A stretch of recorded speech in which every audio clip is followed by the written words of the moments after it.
The rain fell gently on the pavement outside the grand entrance of the Belgrave Hotel, a place where power met luxury, and secrets often hid behind polished marble and crystal chandeliers. It was a quiet evening, the kind that made even the busiest cities feel still.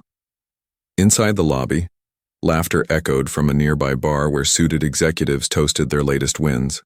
But across the room, unnoticed by almost everyone, a young woman in a faded uniform pushed a mop across the gleaming floor. Her name was Ilara. No one looked at her twice. Guests walked past her like she was part of the furniture, a background piece to their elegant stays. Her hands were rough from cleaning chemicals, her back sore from long hours. But her eyes, those warm brown eyes, held stories no one had ever stopped to hear. And beside her, in a small plastic chair tucked in the corner, sat a little girl drawing with a red crayon on a hotel napkin. Her name was Lila. She was about 5, maybe 6, wearing a hoodie a size too big and sneakers with the soles beginning to peel. Her dark curls bounced every time she giggled softly at her drawing, unaware of the world's judgment or perhaps too brave to care. But anyone paying close attention would have seen it. The eyes. Her eyes were a striking, piercing hazel, the kind that stopped you in your tracks, the kind that belonged to only one man. That man at this very moment stepped out of a black car outside the hotel. Gavin Vale had everything: inherited wealth, his name on Forbes' top entrepreneurs under 35, and an empire that included tech startups, real estate, and now the Belgrave Hotel. He was a man the media adored and envied in equal measure. But tonight there was no flash of cameras, no entourage. Just him, his luggage, and a weariness that expensive suits couldn't hide. He walked into the hotel, greeted by staff who tried to catch his eye.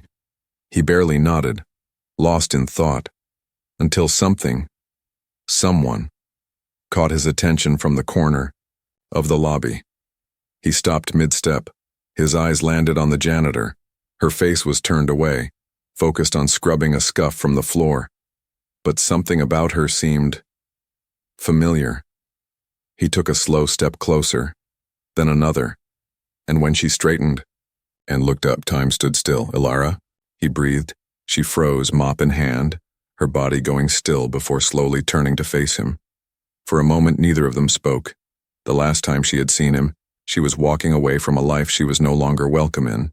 And now, here he was, in her hotel in front of her daughter. Lila looked up, curious. "Mama?" Gavin's gaze dropped to the girl and the air left his lungs. Those eyes. His eyes. He staggered back slightly as if someone had hit him in the chest. 1,000 thoughts raced through his mind. How? Why? When? Ilara stepped protectively in front of Lila, her voice soft but steady. "Don't make a scene, Gavin, please." "I'm not," he whispered. He couldn't finish. The world had changed in one breath. All the business meetings, the awards, the investments, it all meant nothing now. Not compared to this. Not compared to the truth standing before him in the form of a child who looked like him. But this wasn't the time for answers. Not here. Not yet. Behind them, the hotel doors slid open and another group of guests entered, bringing a chill with them. Gavin looked at Ilara again, truly looked at her. She looked tired, older somehow, but still held that quiet strength he used to love. "Why? Didn't you tell me?" he asked, his voice a thread. She didn't answer right away. She just placed her hand on Lila's shoulder and guided her up from the chair. "Because you had your world, Gavin, and I didn't belong in it." And with that, she walked away, leaving behind wet footprints on the marble floor and a silence Gavin couldn't fill. Not yet. But the questions burned, and Gavin Vale was not a man who left questions unanswered. Gavin couldn't sleep that night. His suite on the 27th floor overlooked the city skyline, a glittering sea of lights that usually brought him calm. But tonight the view was a blur. His mind kept circling back to the lobby, to the moment her eyes met his, Ilara, and the child, Lila. Every time he closed his eyes, her face appeared, those small hands gripping a crayon, that gentle smile, and those unmistakable hazel eyes. His eyes. Gavin paced the room, a glass of untouched scotch sitting on the nightstand. He didn't want comfort. He wanted answers. Years ago, when they'd parted, it wasn't on peaceful terms. They'd come from different worlds, and when his father had found out about Alara, everything changed. She was the scholarship student at an elite university, brilliant, kind, but not fit to be in the Vale legacy, his father had said. And when Gavin had hesitated, hadn't fought hard enough, Alara had disappeared. He'd looked for her, at first called, texted, even visited her old apartment, but she'd vanished without a trace. Eventually, time and pressure had pulled him forward, and guilt became something he buried under success. But tonight unearthed it all. Morning came with a gray drizzle brushing against the windows. Gavin didn't bother with the driver or assistants. He took the elevator down alone, stepped out into the lobby, and scanned the room. Alara wasn't there, but someone else was, the older woman at the front desk who managed the morning shift. Gavin approached quietly. "The cleaning staff. Do you know when Alara is scheduled today?" The woman blinked at him. "Alara?" She was working last night, around 8 p.m., with a little girl. Understanding dawned on the woman's face. "Oh, Alara doesn't work. Full-time. She covers night shifts sometimes, has a little one, she picks up hours where she can." That hit harder than he expected. "Do you know where she lives?" Gavin asked gently. The woman hesitated. "Sir, I'm not sure if I should. Please, I'm not here to cause trouble. I just need to talk to her." The receptionist studied him for a long moment before scribbling an address on a slip of paper. She mentioned it once only because her babysitter canceled and she almost missed her shift. "She wouldn't appreciate me sharing this, but I trust you'll be kind." "I will," Gavin promised. An hour later, he stood outside a weathered apartment building on the city's east side, nothing like the sleek towers he was used to. A flickering light buzzed near the entrance and the steps creaked under his weight. He knocked on door 3B. For a moment, there was no sound. Then tiny footsteps, a pause, and the door cracked open. Lila's wide eyes peering out from behind a chain lock. "Mama," she called, disappearing inside. Alara's voice followed, soft but alert. "Lila, who is it?" She opened the door fully and her breath caught when she saw him. "You shouldn't be here," she said, her voice calm but guarded. "I had to come," Gavin replied. "We need to talk." Alara glanced back at Lila, who had returned to her, crayons at a small foldable table humming quietly. "Not here." They stepped outside to the small landing, the hallway dim and worn. "She's mine, isn't she?" Gavin asked, eyes searching hers. Alara didn't deny it. "I found out a few weeks after I left," she whispered. "You were everywhere, Gavin. In the news, in magazines, on billboards. I didn't know where to begin. And when I thought about calling, I remembered your father's words. The look on your face when he told you to let me go." Gavin's heart clenched. "You think I didn't want to fight for you?" You hesitated. "That was enough," she said, not cruelly, just truthfully. "And when I had Lila, I promised myself she'd never be a pawn. I wanted her to grow up loved, not hidden, away like a mistake." "She's not a mistake," Gavin said, his voice shaking. "She's the most incredible thing I've ever seen." For the first time, Alara's eyes softened. She leaned against the railing, tiredness showing in her posture. "I never asked for help. I never wanted your money," she said. "I just wanted her to have peace." "I don't care about money," Gavin said quietly. "I care that I missed 6 years of my daughter's life. Let me fix that. Please." Inside, through the door left ajar, Lila sang to herself, off-key, joyful, free. Alara looked back at Gavin. "I don't know if you can fix anything, but maybe we can talk." And that was all he needed. For now. 2 days passed and neither of them could stop thinking about that hallway conversation. Alara sat on the edge of her bed, folding laundry while Lila played with her doll on the floor.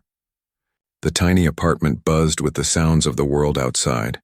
Car horns, distant sirens, and the hum of life moving too fast. But inside, everything felt slower, heavier. Ilara had spent the last 6 years building this world for her daughter. Small, humble, but safe. She had locked the past away like an old journal in the attic. But now the past had come knocking again, wearing a designer suit and carrying years of unspoken words. Lila looked up, her eyes bright. "Mama? That man? He had the same eyes as me." Ilara's hands paused in mid-fold. Her throat tightened. "He's just someone I used to know," she said gently. "But he knew my name," Lila replied. "And he looked sad." Ilara gave her a soft smile and brushed a curl from her forehead. Some grown-ups carry sadness even when they smile. Lila accepted the answer the way only children do, by turning her attention back to her doll. But Ilara knew the questions wouldn't stop there. Not forever. Across the city, Gavin stood in front of a daycare center, waiting awkwardly near the fence. He wasn't used to this kind of silence. Normally his mornings were filled with briefings and phone calls, meetings that moved at the pace of a racing clock. But today, all that had faded into the background. He had called Ilara again, the night before, nervously unsure if she would even pick up. To his surprise, she had. "You can pick her up from daycare tomorrow, but don't overdo it. She doesn't know you yet," she'd said. "Take it slow, Gavin." Now, with a crumpled note from Ilara in his hand and a knot in his stomach, he waited. And then he saw. Her Lila came out holding the hand of a teacher, a paper crown on her head and paint on her fingers. When she spotted him, her steps slowed. Her eyes, so full of curiosity, locked on his. Gavin knelt down and smiled. "Hi, Lila," he said, his voice low, unsure. She stared at him for a long beat. "Do you have snacks?" Gavin blinked, then laughed. "I actually brought some cookies." That was all it took. They sat together on a park bench nearby, Lila swinging her legs as she devoured a cookie. Gavin watched her with a mix of awe and quiet heartbreak. She was everything he'd missed and everything he'd never known he wanted. "You draw?" he asked, noticing the papers sticking out of her backpack. "Mm-hmm," she said proudly, showing him a picture. "That's me and Mama. We live in the sky because our floor is really high." Gavin smiled, touched. "Do you think maybe next time you could draw me too?" She studied him seriously. "Only if you bring better cookies." "It's a deal," he said, holding out his pinky. She linked hers with his, and in that small gesture, something unspoken passed between them. Later, that evening, Ilara watched from her window as Gavin walked Lila back to the building. She saw how he crouched to tie her shoe, how he listened when she pointed out the cracked tile on the steps like it was the most important discovery in the world. She had braced herself for this, for resistance, for distance, for awkward conversations. But what she hadn't expected was how easily Lila had accepted him, how gently Gavin had moved in her space. He hadn't demanded anything. He had simply shown up, and kept showing up. When they came through the door, Lila immediately ran to show her mother the new bracelet Gavin had bought her from a street vendor. "Look, it's pink and sparkly and it's got my name." Ilara looked at him, brows raised. "You're spoiling her already." "Just one bracelet," he said, lifting his hands. "I promise I'll behave. Let's see how long that lasts," she replied. But there was the faintest trace of a smile in her voice. He stepped forward slightly, unsure if he was overstepping. "Can we talk? Just us?" Lila ran to the bedroom, still humming. Ilara gestured to the couch. They sat. "I don't know how to be a father," he admitted. "I've had success in everything except the things that matter most. And I don't want to barge into your life and mess it all up. But I want to be in hers, if you'll let me." Ilara stared at her hands, then at him. "She's never had a dad," she said quietly. "Only stories. I used to tell her that her father lived far away but loved the stars so much he sent her dreams through them." Gavin looked away, pain tightening his jaw. "I didn't know. I swear, if I had... I believe you, she cut in. And maybe we just start with this. Cookies and drawings, shoelaces and park benches, small things. Okay, he said, hope flickering in his voice. I can do small things. And for the first time in a very long while, Ilara didn't feel so alone in carrying the weight of the world. Days passed, and the fragile thread connecting Gavin, Ilara, and Lila began to weave into something tentative, but real. Gavin showed up not just as a visitor but as a presence, sometimes awkward, sometimes patient, always careful. The weight of the past lingered like a shadow, but he was learning to move in the light of the present, one small step at a time.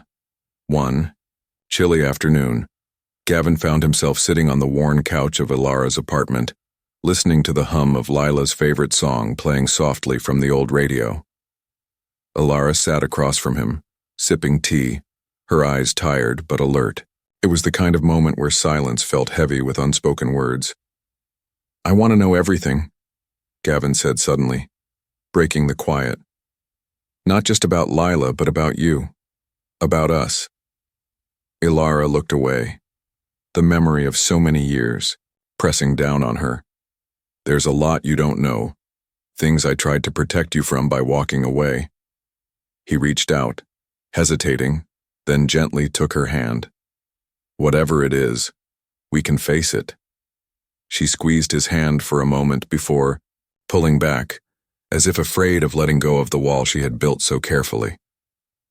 I was young, naive, she began, voice barely above a whisper. I believed in us, I believed in you, but your world. It wasn't made for people like me. Your father's disapproval was a storm I wasn't strong enough to fight. Gavin swallowed hard. I should have fought harder. But you didn't, she said softly. And so I left. I left because I had to. For me, for Lila.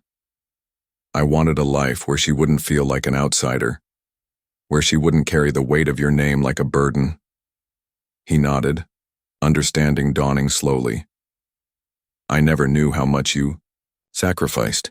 She looked at him, eyes glistening. There were days when I cried because I thought I'd made the wrong choice, but then I'd see Lila smile, hear her laugh, and I'd know I did what was right. Gavin's throat tightened. I want to be part of her life, of yours, to share the burdens and the joys. Ilara hesitated. It's not that simple. Nothing worthwhile ever is, he said, determination setting in. The next few weeks were a dance of discovery and healing.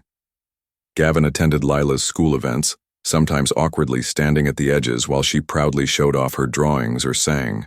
In the school play, he bought books and toys, but more importantly, he brought time, the one thing Ilara had been missing. One evening, after putting Lila to bed, Ilara and Gavin sat on the rooftop of the apartment building, looking out over the city lights.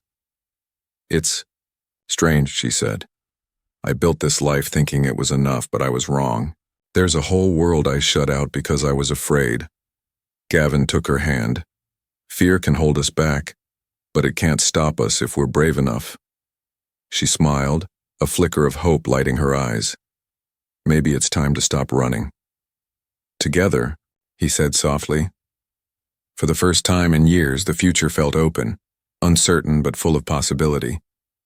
And in that moment, with the city sparkling beneath them and the quiet hum of life around, they both understood that love, no matter how complicated or delayed, had a way of finding its way home. The seasons shifted, and with each passing day, the fragile bonds between Gavin, Ilara, and Lila deepened into something stronger, rooted in trust, forgiveness, and hope. Yet, beneath the warmth of their growing connection lay the shadows of challenges neither had fully anticipated. One crisp autumn morning, Gavin stood outside the apartment building, a bouquet of wildflowers in hand. He had come to realize that love was not only about grand gestures but about showing up consistently, even when the days felt ordinary. He rang the doorbell, and moments later, Ilara appeared, her eyes lighting up with surprise. Good morning, he said softly, extending the flowers. Ilara smiled, taking them with a gentle thank you. For Lila? For both of you, Gavin replied. I want to celebrate the little moments, the new beginnings. Inside, Lila bounded toward them, her laughter filling the small living room. She examined the flowers with wide eyes before deciding they were perfect for the kitchen table. Watching her, Gavin felt a swell of something he hadn't known was possible, a mixture of pride, joy, and a deep sense of responsibility. That day, as the sunlight filtered through the worn curtains, Ilara opened up more than she had before. She spoke of the struggles she had faced as a single mother, the long nights working multiple jobs, the moments of doubt when hope seemed distant. She confessed how difficult it was to imagine trusting anyone again, let alone Gavin. I built walls, she admitted, not because I didn't want you or Lila, but because I was afraid of being hurt, of losing everything again. Gavin listened, his heart aching with empathy. I don't want to take away your strength, I want to share it. Be your partner in this. Their conversation was interrupted by a soft knock on the door. It was Mrs. Hendricks, the elderly neighbor from down the hall, holding a tray of freshly baked cookies. I thought these might brighten your day, she said with a warm smile. Ilara invited her in, and soon the apartment was filled with the comforting aroma of cinnamon and vanilla. Mrs. Hendricks, with her gentle wisdom, shared stories of her own life, of love lost and found, of hardships overcome. Her presence reminded them that no journey was without its hurdles, but resilience made all the difference. As evening fell, Gavin found himself alone with Ilara on the rooftop again. The city lights flickered like stars, and the cool breeze carried the scent of fallen leaves. Do you think we can do this? She asked quietly. Build a family, after everything? I believe we can, Gavin replied, taking her hand.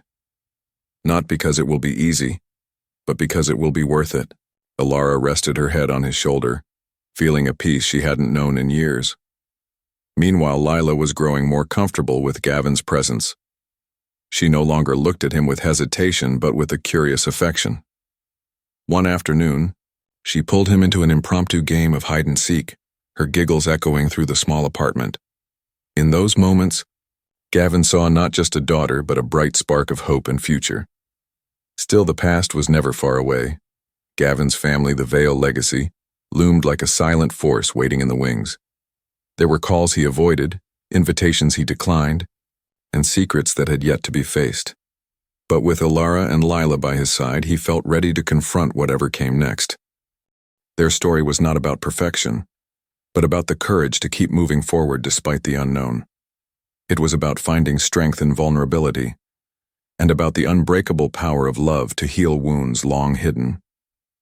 And as the first snowflakes of winter began to fall outside their window, the three of them sat together, knowing that no matter what storms awaited, they would face them together.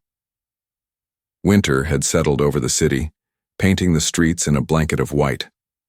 The cold air carried a stillness that contrasted sharply with the warmth growing inside the small apartment where Gavin, Ilara, and Lila had begun weaving a new kind of family. The journey they had embarked on was far from simple, but with each shared moment, the fragile pieces of their past started to fit into a hopeful future. One evening, Gavin stood by the window watching the snowflakes drift silently downward. His mind was heavy with thoughts, not only of the life he was trying to build, but also of the legacy he had once turned his back on. The weight of his family's expectations was like a distant storm, threatening to pull him back into a world he had left behind. But tonight, with Ilara and Lila asleep in the other room, he felt a resolve stronger than ever. The knock at the door startled him. Opening it, he found an unexpected visitor, his father, a man whose approval had long seemed impossible to earn. For a moment, neither spoke. The silence was thick with years of misunderstandings and unspoken grievances. I'm here because I want to understand, his father said quietly, and because I want to be part of your life. And hers. Gavin's heart clenched. He thought of Ilara and Lila, and the path that had brought them here. It won't be easy, he said, but if you're willing to try, so are we. Days turned into weeks, and slowly bridges began to mend. Gavin's father visited more often, learning to appreciate the woman who had given him a granddaughter and the little girl who held so much of Gavin's heart. Ilara, cautiously hopeful, found herself accepting this change, not because it erased the past, but because it offered a chance for healing. Meanwhile, Lila thrived in this new environment filled with love and support. She no longer hesitated when Gavin called her daughter, or when Ilara and Gavin shared a smile over dinner. She was beginning to understand that family wasn't just about blood or history, but about the bonds you choose to nurture every. One snowy afternoon, the three of them ventured out to a nearby park. Lila, bundled in a bright red coat, built snowmen with a laughter that echoed through the crisp air. Gavin caught Ilara's hand and squeezed it gently. "Look at her," he said. "She's our little miracle." Ilara smiled, warmth spreading through her despite the chill. "She is. And so are you." As the sun dipped low, casting a golden glow over the snow, they stood together, no longer strangers bound by past mistakes, but a family forged through resilience, forgiveness, and love. Their story wasn't one of fairy tale endings or perfect happiness. It was a testament to the power of second chances, to the courage it takes to face the unknown, and to the unbreakable strength found in love that refuses to give up. And in the quiet of that winter evening, beneath the softly falling snow, they knew that whatever the future held, they would face it together.